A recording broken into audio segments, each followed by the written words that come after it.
The academy arc is ending, and the message is friendship forever. So those are Boruto's values. And what are Boruto's values? Boruto is the son of Naruto Uzumaki, who believes one of the biggest serial killers of the entire show is the coolest guy. And then we have Hinata, who is one of the softest and nicest people on the entire planet, all combined to create Boruto, who is the nicest and optimistic person who has the most powerful Talk no Jutsu we have ever seen. Okay, so that should make sense why Boruto is very optimistic. So he says friendship should last forever, right? And then we have Sarada, who is the opposite of Boruto, who is a bit more realistic. And then she says, no, friendship does not last forever. And I kind of agree and disagree with both of them.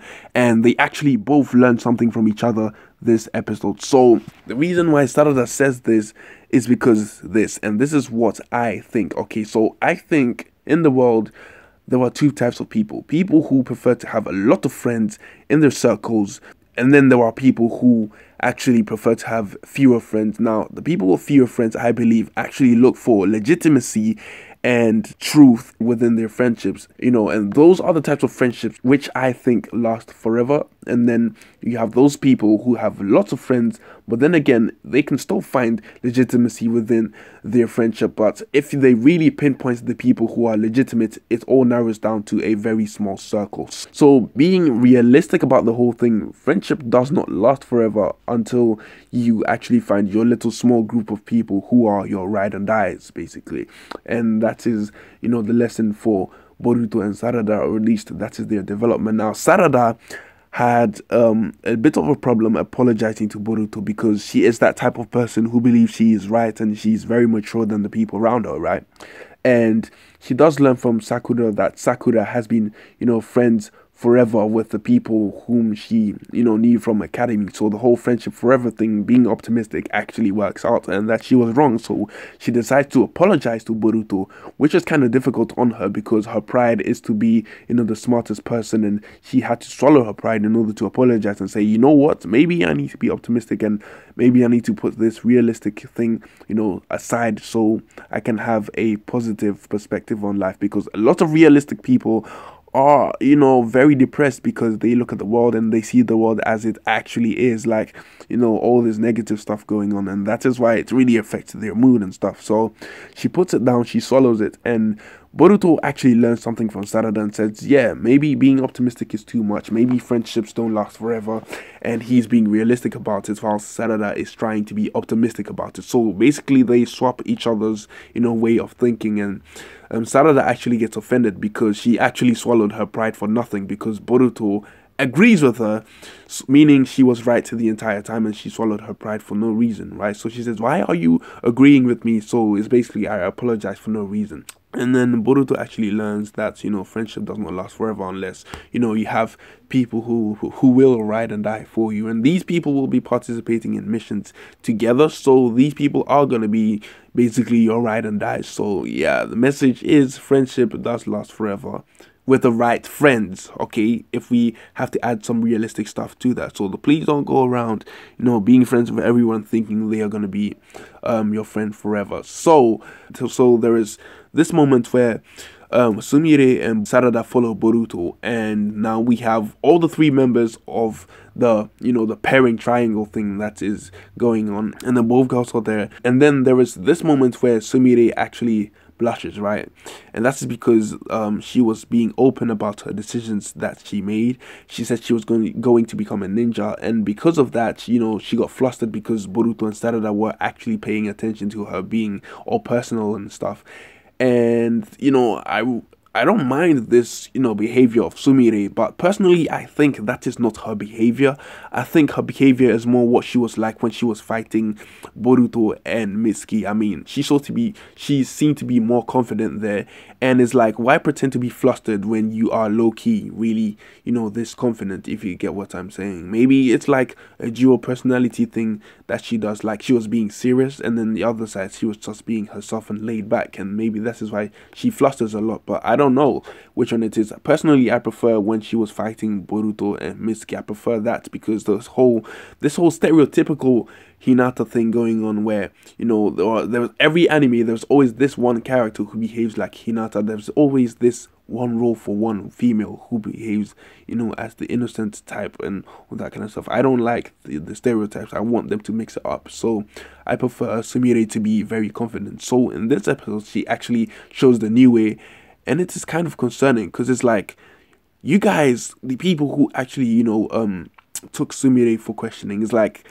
you guys do realize she still has the animal which could have evaporated the entire village, right? So it's like, why did you guys question her? But then again, everyone there is a ninja and is capable of summoning something, so potentially everyone is dangerous, right? So that doesn't really matter. And so she decides to become a ninja, and it's like, no, you're not. You're just gonna end up serving tea in a tech facility. But then again, she decided not to participate in the Chunin exam. So this is something actually realistic, because it actually proves, you know, sometimes life doesn't go where you plan, and she planned to become a ninja, but then she decided not to partake in the Chunin exam, maybe next time, and she decided to stay in the tech facility and help people out. Now, we don't know what her reasons are. Maybe her reasons are because she wants to help people out, or, you know, is another personal reason out there. Maybe she might become one of the new generation of ninja who actually use technology in order to accomplish things. So yeah, I really wouldn't understand why that is, because she has displayed feats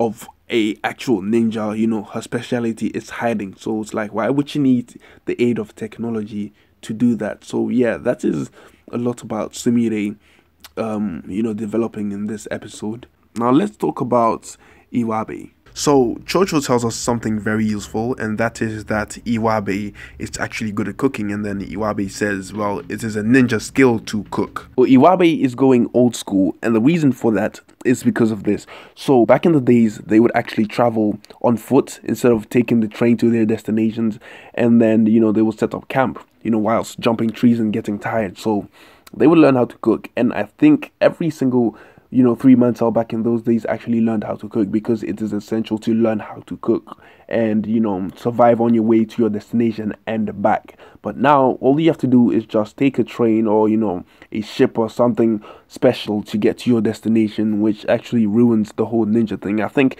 the whole technology thing that is coming onto Boruto is actually taking the ninja out of, you know, that world, you know what I'm saying? Because everything is going to be tech and advanced, and it's going to get to a point where they don't even use jutsus anymore, because the technology is more convenient than, you know, the jutsus they use. But then again, Kishimoto actually said the reasons why they haven't invented guns at this moment is mainly because guns are too convenient. But then again, it's like, are other weapons or other, you know, tools that will be invented in the future also not too convenient? But they will not introduce something that is too convenient for these ninjas. So yeah, don't rely on technology too much. I mean, you know, their technology advanced so quickly, it's going to get to the point where these people can actually catch an Uber to their destination. So it's like, okay, go and assassinate this person. Okay, cool. We'll take an Uber to their house and then we'll kill him, right? Imagine the whole Akatsuki actually taking an Uber to Konoha just to carry out the invasion like the way Pain did, right? That would actually be funny. So all jokes aside, let's talk about all these characters and how they help.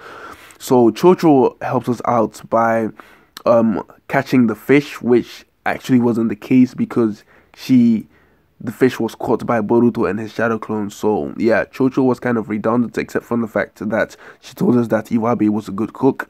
Shikadai uses his shadow to actually assist Boruto and Sarada. Sarada assists Boruto with her strength, and Sumire actually uses the new ways power in order to strengthen, you know, the line to make sure that it does not break, or how wrong the methods are they use to catch the fish, right? Because that's not how you fish the last time I remembered. And then Mitsuki actually uses the heavy lining in the water. That should have killed all the fish in the water and potentially extinct every single one of them. But for some reason, I hope it didn't, and most likely it didn't, because yeah, it's an anime, right?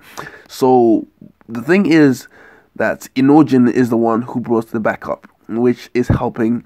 And people might ask, what did Denki do? And the thing is, don't sleep on Denki, because Denki is the MVP of the entire thing, okay? If it wasn't for Denki granting access for them to come and, do this whole camping thing, Boruto would not have been able to put this entire memory that they all share together.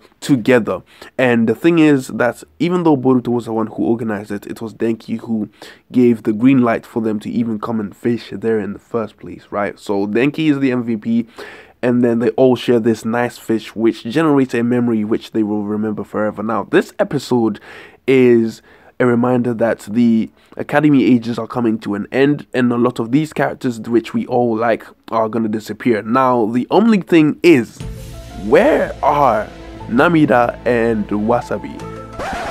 I guess they were not, proper friends of Sumire, or at least Sumire just, she snaked them. So, yeah, no one noticed that, and I'm really disappointed that none of you guys actually noticed that Wasabi and Namida are missing, because you people are just fake friends. I'm just joking, okay?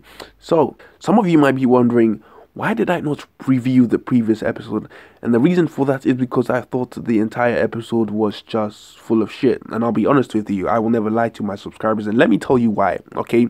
So, the entire lesson of the previous episode is that you need to put meaning into your drawings, as we learned from Himawari Sensei, and I really liked Himawari in that episode. That is the only thing I liked about the episode. So, in order for the Super B scroll to work, you need to put meaning in what you draw, or else it won't happen. Which is a lesson which Sai was trying to teach Inojin. So it's like, okay, Sai is being contradictory, and I debunked this entire episode with my explanation. So, in order to put meaning into something, you must have emotions in order to actually feel something or put meaning into something. And Sai, his entire life, has locked his emotions away with his training from Danzo, and evidence from this is his previous bingo book, which has a lot of X's on people's faces, which he has bodied. It requires a very low amount or no emotion at all to be able to do this and sleep every single day, and I believe Sai didn't even lose a drop of sleep knowing how many people he has murdered. So if that is the case, without these emotions all locked away, how is it possible that you can still put meaning into these Super B scrolls, unless, low-key, he had a little bit of emotion going on there? But if you are able to body all of these people and, sleep the next day, then I hope then it is very evident that you lack emotions, or at least you have a little bit of them. And even, up until the present, we can still see that Sai is struggling to express his emotions to Ino, or at least he is, not that expressive in a way. So, yeah, that kind of debunks the entire episode, saying you need to actually put meaning into your drawings. And when he actually summoned these two giant hench guys who took down, I think, the Deidara, I think that is when he started putting meaning into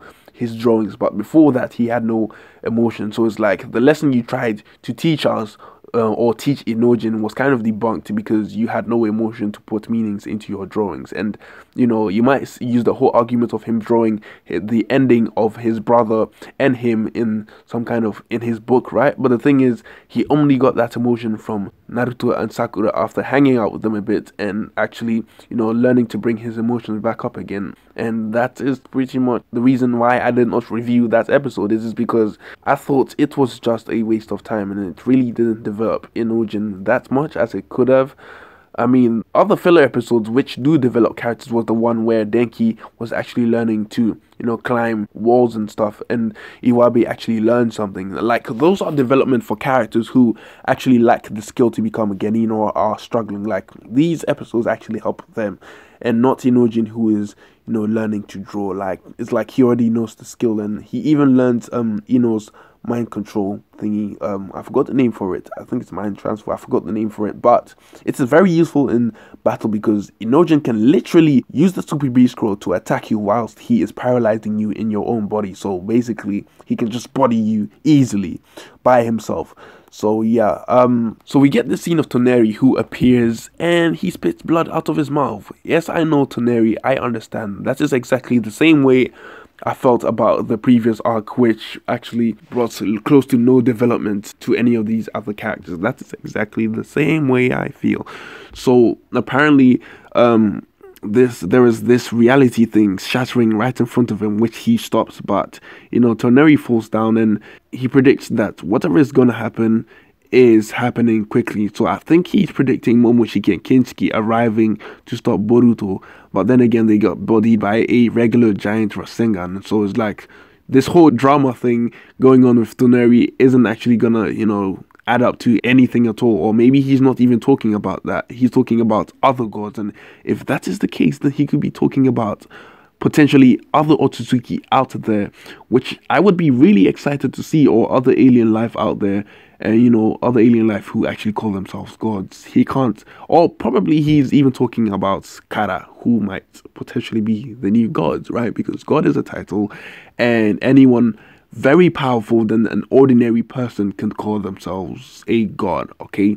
Now, the last thing I want to talk about is what Boruto accomplished this episode. So, because a lot of these characters are not going to be seen again, right, what is going to happen is we are going to be focusing on Boruto and him becoming a genin, as well as Sarada and Mitsuki becoming genin. And then after that, a lot of these characters are not going to get any screen time. So, I think this is an episode that the creators, made in order for us to enjoy the very last moments of seeing these characters before they all embark on their own journeys, and receive even less screen time than they already are receiving at this moment. In a way, it's like a goodbye episode, and also it is like a big memory for all these characters to cherish. And I think later down the line, maybe if this series ends a few years from now, or a lot of years from now, they will remember this memory, and it will be something special for every single person to remember, or at least I hope that is. And that has been my entire episode coverage, because this time I decided to take these episode reviews more seriously. So I've been taking notes and covering what happens to every single character and all that kind of stuff. And I hope you really enjoyed listening to my ramble about what happened in this episode, and I really enjoyed it. Even though it did not develop much of these characters, it had meaning behind it, and the meaning itself fueled this episode looking all nice and fun for everyone to watch. So at the end, they actually see some stars coming out, and they say they rarely get to see that. Now, this is a phenomenon that actually exists in real life. And because people are in the city, because of the lights, right, they cannot see the stars, but people outside the country can see the stars, and you can actually go do research about that. With that being said, that has been my review. Have a look at Kinshiki possibly having the Rinnegan. Have a look at scientists who actually created a Tailby spell, which allows you to gain, chakra like Gingaku and Kinkaku, and the potential of Sasuke never reviving the Uchiha clan. And I have nothing more to say. Bye.